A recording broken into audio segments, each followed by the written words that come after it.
What's up, everyone? It's your friend Lays This here. It is Monday, June 2nd, 2025, and I am still in Las Vegas.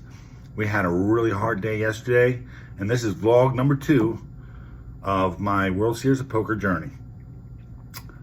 Just to let you guys know, I'm trying to do these vlogs just about nightly. However, sometimes these tournaments go really late, and I just have to pack it in. So I finally found some time here today to do a vlog, and I plan on doing at least 20 or 30 of these throughout the trip to kind of chronicle what's going on, what I've gone through, what I plan on doing and upcoming, and just checking in, see how everyone's doing and letting everyone know how I'm doing. So let's backtrack a little bit. 2 days ago, I played the 250 daily. It started at around 11 o'clock. If you watch some of those videos, what happened with that one is about midway through, I picked up an open-ender, and with Queen 10 suited, I had about 20 big blinds, and I check-raised my opponent all in. I haven't run this sim yet. It's a sim that I've been wanting to run to make sure that I didn't have too much to jam there. It felt like I had a little too much to jam, but in my studies, I've realized that that's usually not the case. You usually need quite a lot to have too much to be able to jam there. So I'm pretty sure that was solid. We ended up with a flush on the river, but our opponent boated. So if you saw that video, that was what happened in the 250 daily 2 days ago at 1 p.m. Overall, we really didn't have too much going on in that one, honestly. But then there was the $200 daily. Now, we played the $200 daily at 8 p.m. I purposely skipped the 4 p.m. because the 4 p.m. was a $400. I felt that the $400 was going to have better players, so I opted for the $200 at 8 p.m. I believe I was right. As you could see if you watch some of the videos, I ended up all in with queens against 2-4 suited. This kid had 2-4 suited, got it all in with me. That was an easy win. He picked up a flush draw, but I think the fact that I got it all in with queens against a guy who had 2-4 suited in a tournament that I said previously was going to have bad players in it. I mean, you do the math. I knew there was going to be bad players in it, so that's why I played that one. We were really doing good in that one. I felt really good. I had a stack that was guaranteed to make the money. Guaranteed.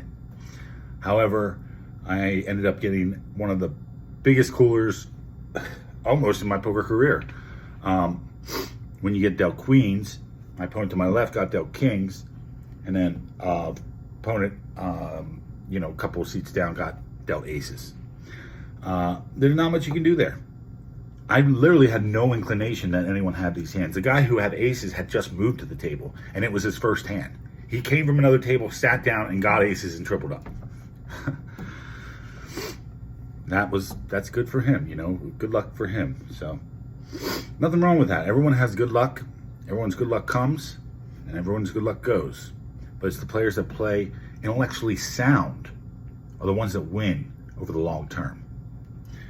Now, we ended up busting out of that, and that sucked. That was, a hard way to go, but I can deal with that. I can deal with a cooler. Cooler's a cooler. I mean, if I lose to a cooler, it's okay, because I know there's nothing I could have done. Now, when I lose because of a mistake I made, oh man, that'll send me into the ringer. That'll put my head in the pillow for the rest of the night.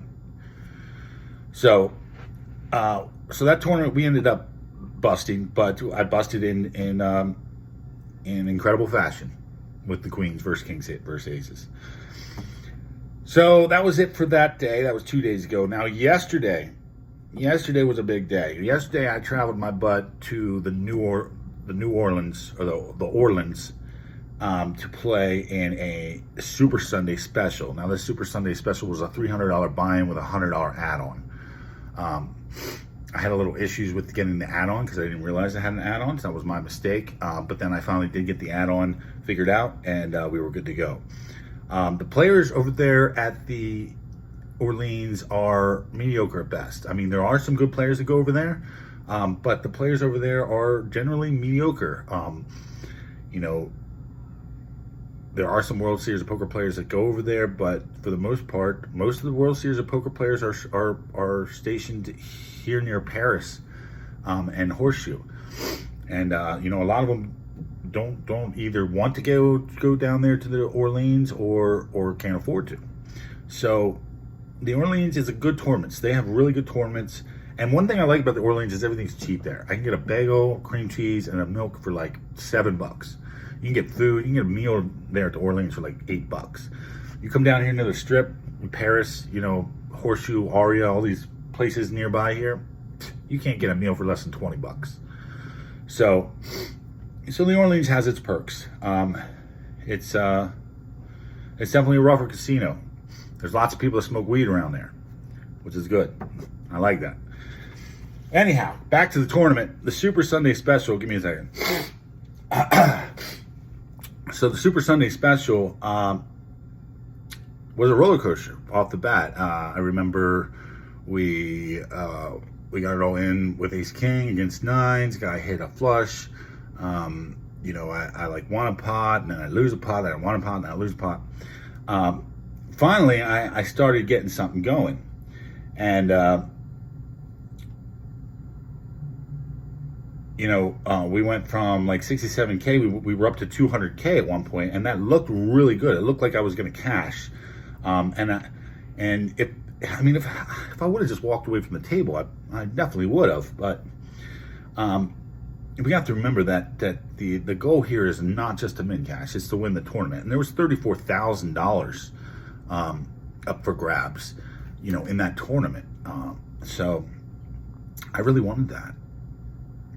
But we pushed it, and we pushed as hard as we could, and I had a lot of incredible hands there.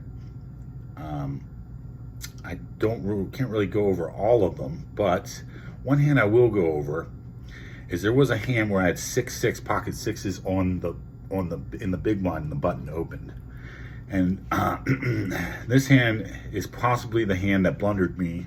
I wouldn't say blundered, but it might have been the mistake that kept me from making the money. So I had 6-6 pocket sixes. A guy with a large stack, probably like 500,000 chips, he opens on the button. So I call with my sixes, and the flop comes 2-5-7, 2 unders with the 7. I check, and he ends up c-betting. He c-bet 14,000. No, he c-bet 20,000, and the pot was about 28,000. So he c-bet 20,000 into 28,000 pot. GTO says that I have to call here. I have pocket sixes, a strong hand on this board.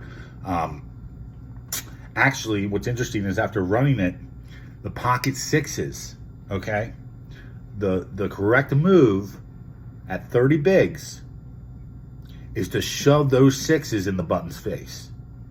The button opens at 30 bigs, and you have pocket sixes in the big blind with 30 bigs, you're supposed to shove it. It's pretty crazy, but that's what the solver says to do. You're also supposed to shove it about 50% of the time at 40 bigs, which is freaking crazy. However, I just called, and we went to the flop. Now the flop, he ended up betting the flop 20,000, and my buddy thinks a good check raise there, all in, would have been the best move, and I'd have to admit that that's probably correct. However, I ended up calling. We went to the turn. I was calling out of equilibrium, basically to see what he would do on the turn. I wanted to see if he would slow down on the turn. He didn't. He bet 50,000, and the guy had a lot of chips, and it was a tough spot. It was a very tough spot because if I jam there and he has anything, I lose. If I jam there and he doesn't have anything, I pick up like 70K, which I needed, as you can see, because I fell just short of the money by like 40. I wouldn't say that's just short of the money, but it's pretty darn close. And the tournament yesterday, I was about 10 from the money. From a poker player's perspective, nothing hurts more than losing before the bubble. 10 to the bubble, 20 to the bubble, nothing hurts more. And the reason being is because when you lose right before the bubble, You've essentially played the tournament for the maximum amount of time that you could without winning. So, you play a tournament and you lose within the first hour. Okay. Play a tournament, you lose within 4 hours. Okay. Now you play a tournament for 8 hours and you're almost about to make some money and you don't. That shit hurts, man. It hurts. Because that's what we're here to do. When it's almost there, you can taste it, man. It's hard. But, like I said in my post, I have to channel it into a drive to focus myself harder and work harder and find the spots and the way to play that's going to make me the best poker player I can be. So that was tough. Yesterday was really tough. I think you could see it in my face when I walked out of the Orleans. 34,000 up top on that one, and I really wanted it. Moving on. Today is a fresh day. We got a brand new tournament. We're going to be playing a satellite at the MGM. This is going to be a $140 satellite. I have 2 buy-ins for this. $140 satellite at 4 p.m. This tournament is a satellite into the $500 250K. I could buy into the 250K directly if I don't make it, but we're going to try the satellite. So I have 2 bullets. This is a milestone satellite. If you're not familiar with a milestone satellite, these are new. Basically, the way they work is you play poker until your stack accumulates big enough to reach the milestone. So in this particular tournament, I'm not sure how much chips you start with, but the milestone is 100,000. So as you accumulate chips, once you get to 100,000, you simply raise your hand and say, you call the floor over and say, I think I'm at 100,000. You count your chips. If you're at 100,000, then you're done. You get out of the tournament and you get the ticket. So you don't have to play like down to the end, which is nice. That's what makes these milestones so popular. Because once you've made it, once you've made the mile, you can walk. So that's what we're doing today. That's starting at 4 o'clock. I'm going to be posting videos and photos of the MGM. I haven't visited the MGM yet, so I'm excited about that. We're going to get over there. MGM's a pretty cool place. Lots of cool vibes over there. So we're going to check that out. That's what's going on today. Looking forward, looking past today, the Colossus. The Colossus. The Colossus is coming up. The Colossus. It's a huge, just absolutely massive poker tournament. The biggest poker tournament in the world. This tournament is going to have like 15,000 people in it at a buy-in of $500 a piece. First place in this tournament is like 5 million. It's huge. It's like the biggest tournament in the world. The Colossus. So that's coming up after today. Tomorrow, I'll be playing a satellite, 2 $70 satellites to get into the Colossus for $70 instead of $500.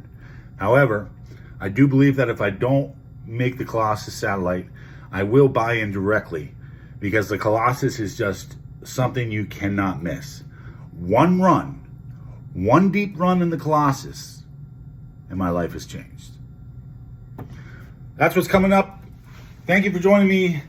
I'll post a vlog number 3 probably tomorrow or maybe in 2 days after the Colossus, first bullet in the Colossus or the Colossus satellite. We'll see what's going on. Make sure you follow me on Twitter, Facebook, and YouTube. I update my Facebook story. I update Twitter. And I'm also on Snapchat. I post the most information about my trip on Snapchat. So if you want to follow me on there, Lays This is the name. You see it down below. I'll see you next time. Lays This out.